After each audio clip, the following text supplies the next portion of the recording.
This book is pragmatical, not philosophical, practical manual, not a treatise upon theories. It is intended for the men and women whose most pressing need is for money, who wish to get rich first and philosophize afterward.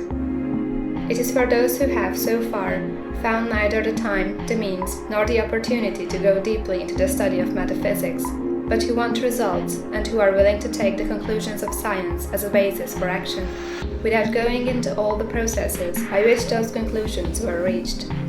It is expected that the reader will take the fundamental statements upon faith, just as he would take statements concerning a law of electrical action if they were promulgated by a Marconi or an Edison, and taking the statements upon faith that he will prove their truth by acting upon them without fear or hesitation.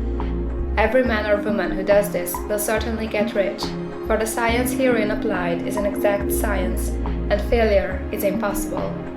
For the benefit, however, of those who wish to investigate philosophical theories and so secure a logical basis of faith, I will here cite certain authorities. The monistic theory of the universe, the theory that one is all, and that all is one.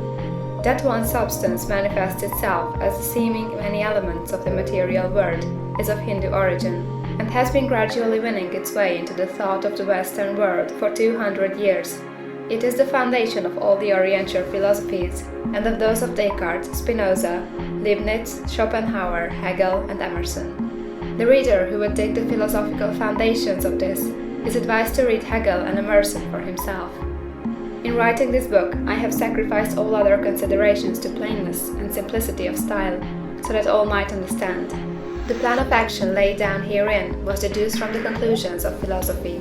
It has been thoroughly tested, and bears the supreme test of practical experiment. It works. If you wish to know how the conclusions were arrived at, read the writings of the authors mentioned above, and if you wish to reap the fruits of their philosophies in actual practice, read this book and do exactly as it tells you to do. The author. End of the preface.